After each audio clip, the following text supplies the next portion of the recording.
First name is Pat, right? Patrick Oberman. Patrick Oberman. Yep. And I noticed on your button here that you're involved with Artomatic, which is That's right. a major art installation that goes on with every 2 years in DC. Well, we're traditionally every 2 years. However, we're more geared towards when we get a building owner willing to give us 100,000 square feet of space. Mm-hmm. So as you can imagine, that happens about every year to 2 years.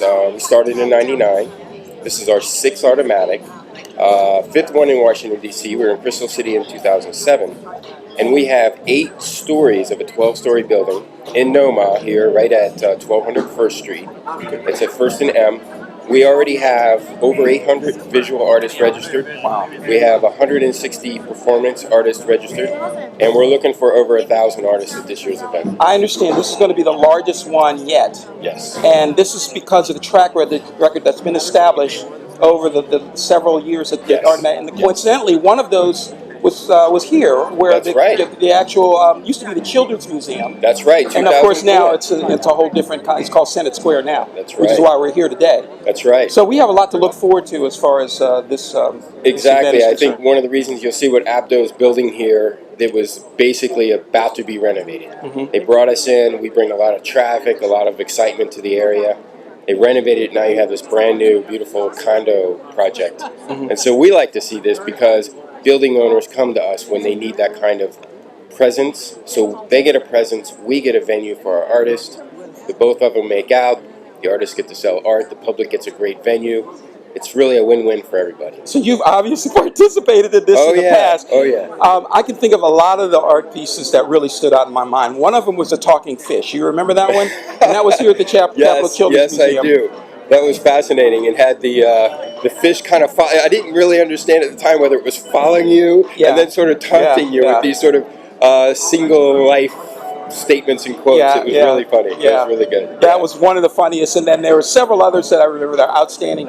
But the diversity of the show was incredible. Yes. And so we're going to expect that. We're spoiled now, right? Absolutely. One of the great things is we're an unjuried event. So that means the artists register, they bring their art and their impressions to the table and put it on, and that's why you get such a diverse show of art from all over the city. So, do you have a background in art, or have you ever enjoyed an art exhibition, or what got you into this? You know, I'm a lover of the arts. I was a business guy. I ran a wireless company for 15 years. I love theater, and I love art, and I've always gone to Artomatic, well, since 2002, and I finally had the time to help them out, and I just love doing it. So, I help them do this event. I want artists to have the venue. I give them my talents and my skills of being a business guy, help them get sponsors and that kind of stuff, and work to make this thing happen. So you're an independently wealthy go-getter, and that's why they needed you, right? I'm an independent go-getter. Okay. But the other thing I noticed about you have appreciation for what I refer to as the built environment, which is architecture. We're in that, that type of contemporary environment here today. What do you think of the project itself? You looked around. I mean, where you're standing is a historic area that obviously has been renovated. Right. And as we see often in the distance, we see more contemporary, obviously new construction. Right. What's the contrast, and how do you feel about the style that you've seen so far? Well, I think Abdo's work in the city is some of the most remarkable. And I like to see what they do with old buildings, and I like to see how they create new buildings that have, they have a building in Northern Virginia. It looks like previously was a warehouse. It's not a warehouse. It's a brand new building. But it gives you that vibe, that urban vibe. They're very good at doing that with what they do. So when I see what they've done here, it's remarkable because they added sections, renovated sections. They take the old, put in the new, and give you a unique environment, and that's what I like the most about it. So you think this is passable for a living space? Oh yeah, oh yeah, definitely. So where do you live now? I am at right in Washington D.C. Swan Street, between 14th and 15th, and I'm in a row house there that I bought a few years ago and renovated myself, gave it a bit of a modern feel inside. And I love it. I've been living there about a year now. So now we've definitely confirmed that you're a go-getter because you just let out one of your secrets. You're not one of those elitists that Obama's been talking about, are you? Oh, no.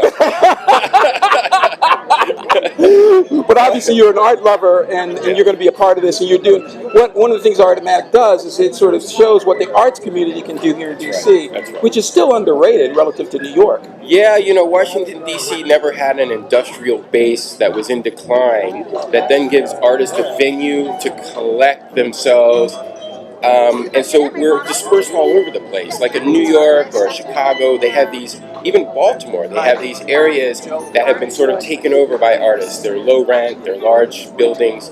We don't have that. So Artomatic fills a void here that is desperately needed. It gets all these artists together. I mean, we have trainings and people coming in. They're artists that have never met each other. They're going to meet each other. They're going to come together. They're going to collaborate. The galleries can come through and see what's happening, what's going on with the scene. Many of our artists have never shown in public before. Many of our performers have never performed in public before. And so you get all this energy and excitement from a new generation of people. So it's just amazing. So take that, New York, Miami, all those other fancy places. We've heard about Art Basel, Art Basel that people go to every year. But DC's getting bigger with the art scene. The other thing was there was something at the convention center, which was a big art. I don't know if they're going to do it again, but it was a pretty big event. Yes, it was. They did cancel this year. That was Art DC.